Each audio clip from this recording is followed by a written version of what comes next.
সবাই বলে কোনো ধর্মই খারাপ কথা বলে না, ইসলাম একই কথা বলে। কেন তার সমস্ত পৃথিবী তৈরি করতে 6 দিন লাগলো?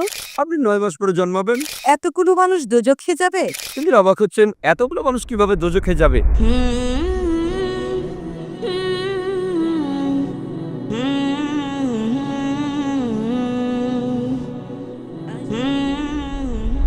সবাই বলে কোনো ধর্মই খারাপ কথা বলে না, কিন্তু মুসলিমরা কেন অন্য ধর্মের লোকদের ইসলাম গ্রহণ করতে বলে?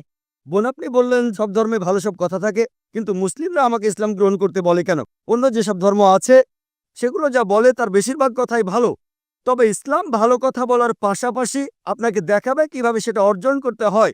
আমি উদাহরণ দিয়েছি, সব ধর্মই বলে চুরি করো না, ইসলাম একই কথা বলে, তবে ইসলাম দেখিয়ে দেয় কিভাবে সেই অবস্থানে যাবেন যেখানে কেউ চুরি করে না।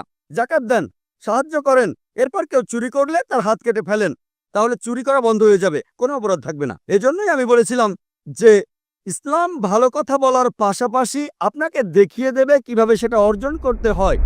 যদি সর্বশক্তিমান আল্লাহ যে কোনো কিছুই তৈরি করতে পারেন, কেন তার সমস্ত পৃথিবী তৈরি করতে 6 দিন লাগলো? বোন প্রশ্ন করলেন যে আল্লাহ যদি যে কোনো কিছু সৃষ্টি করতে পারেন তাহলে কেন 6 দিন সময় নিলেন? বোন, আল্লাহ যদি চাইতেন একদিনে সৃষ্টি করতে পারতেন, তখন আপনি বলতেন যে কেন একদিনে তৈরি করেছেন, 6 দিনে কেন নয়? কারণ আল্লাহ 6 দিনে এটাই বানাতে চেয়েছেন। কোরআন বলে যে আল্লাহ যা ইচ্ছে করেন তাই সৃষ্টি করতে পারেন।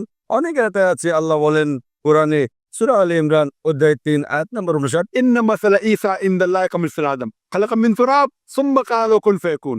আল্লাহ আদম আলাইহিস সালামকে সৃষ্টি করেছেন যেমন তিনি যীশু খ্রিস্টকে সৃষ্টি করেছেন ধুলো থেকে, তিনি বলেন হও আর তা হয়ে যায়। আল্লাহ যখন কিছু সৃষ্টি করতে চান তিনি বলেন হওয়ার হয়ে যায়, তিনি ইচ্ছে করলেই এটা হয়ে যায়।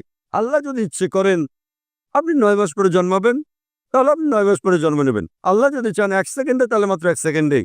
তো আল্লাহ চাইলেন যে তিনি কোনো কিছু 6 দিনে সৃষ্টি করবেন, তাই তিনি করলেন।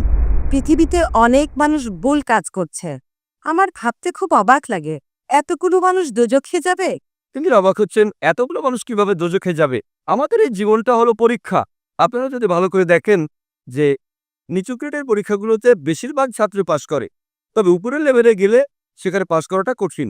উদাহরণস্বরূপ কোনো কঠিন পরীক্ষায় বসেছেন, যেমন মেডিকেল কলেজে ভর্তি হতে গেলে আপনাকে পড়তে হবে, খাটাখাটনি করতে হবে, পড়াশোনা করতে হবে। একইভাবে বেহেশতে যেতে গেলে এটা সহজ কাজ না, এটা মেডিকেলে ভর্তির চেয়েও অনেক কঠিন কাজ। তাই এটা আসলে পরকালের জন্য পরীক্ষা। যারা আল্লাহর নির্দেশগুলো মেনে চলবেন তারা ইনশাআল্লাহ বেহেশতে যেতে পারবেন।